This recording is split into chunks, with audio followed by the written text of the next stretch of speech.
my, how the S&P 500 index has changed over the years. This is actually pretty amazing, and just another reason just to own the index and be done with it. I have some individual stocks, don't get me wrong, but the vast majority of my holdings, without question, is in VTI, the total stock index. But let's just jump this. I'm going to show you. This is crazy. And you probably already know this, but I'm going to show. Hold on a second. My man Meb Faber, I get his weekly email. He linked to this article by Howard Marks. Howard Marks, a pretty well-known guy in my business. And I thought this was very interesting right here. Right here. Another indication of how hard it is to persist can be seen in the name of the top 20 S&P 500 companies. At the beginning of 2000, these were the top 20. GE, Merck, ExxonMobil, Home Depot, Qualcomm, Johnson & Johnson, AIG, Cisco, whatnot. By the end of 2024, only 6 of them are still in the top 20. Microsoft, Walmart, ExxonMobil, Johnson & Johnson, Procter & Gamble, and Home Depot. I find that very interesting, but then we're going to go over here. So check this out. Here is our top 20 right here, right now, 2024.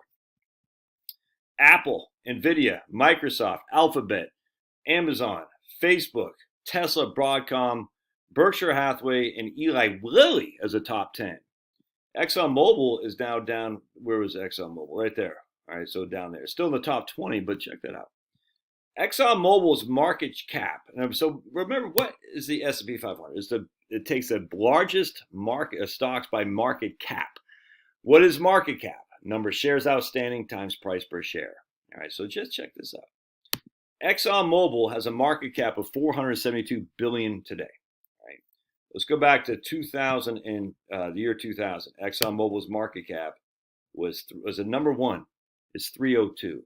So the market cap of ExxonMobil has gone up by, about 33% over the course of the last almost 25 years. Now, that does not include dividends, mind you. All right, that's not dividends. That's just basically price to price, essentially. But I mean, still, that's not much. ExxonMobil's market cap, I mean, you factor in dividends, you got paid a lot more, don't get me wrong. But ExxonMobil, and it's still in the top 20, mind you. All right, so, I mean, you hear what I'm saying. ExxonMobil's market cap has increased by roughly 33%. It's still in the top 20. Again, that does not include dividends.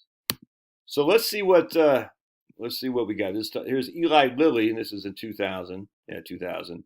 105 billion. Now we're going to go to 2024. I think I saw Eli Lilly, did we not? Eli Lilly. Yeah, so it went up by 7, a factor of 7. Home Depot is at 386 in 2024. Home Depot back then was at 106. So it's only gone up by 200% or whatever. Is IBM even still in the top 20? Let's take a look. I don't think it is. IBM. Yeah, IBM's not even in the top 20. So where is IBM?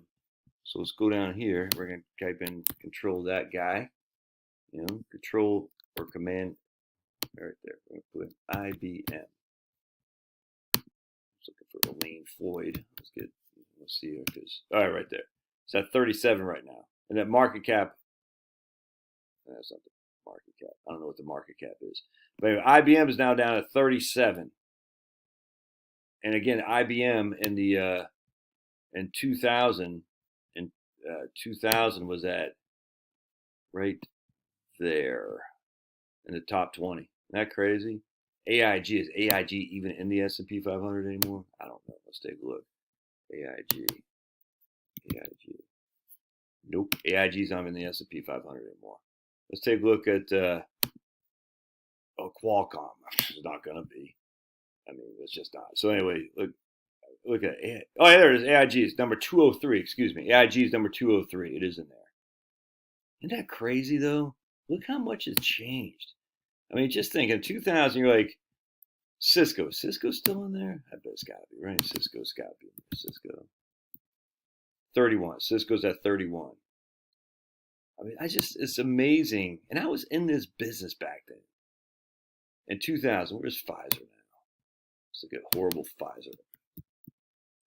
Pfizer's at 59. I mean, look at that, though. Where was Apple back then? Was Apple not even in the top 20? No. GE's, I don't even know if I think GE was delisted, wasn't it? General. GE's not even in it wasn't in the S&P 500 anymore. GE's had a nice run, don't get me wrong, last year or two, but still, it's amazing. So look at that. Is Apple? Can you see Apple? I don't see Apple. Apple wasn't even in the top 20, and now its market cap in 20. So the greatest market cap in the 2000 was ExxonMobil at 302. Now it's Apple at 3.7 trillion. Microsoft's got a market cap of 3.134. Back then it was 231. So if you just would have bought, ExxonMobil, GE, Cisco, Pfizer, Walmart, you have so much. You gotta buy the index, man. That's all there is to it, because you just don't know. Look at that. We'll go to 2010. ExxonMobil again. Apple 297. Was Apple? It wasn't even in the top. I don't see it. When did Apple get in the top? Let's see.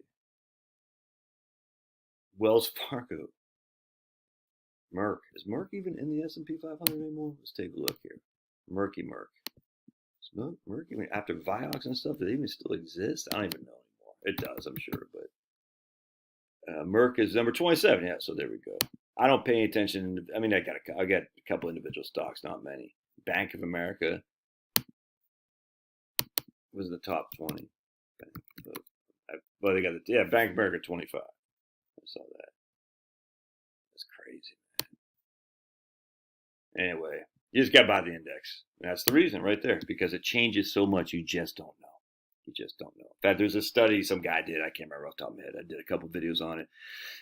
Something like 10% of all stocks accounted for 90% of returns going back like 100 years or something like that. So if you didn't have those 10%, you would have been better in treasury bills. It's crazy. All right. Love your thoughts. Smash that. Oh, I got my backer thing right there. My little cheese head. We'll see ya.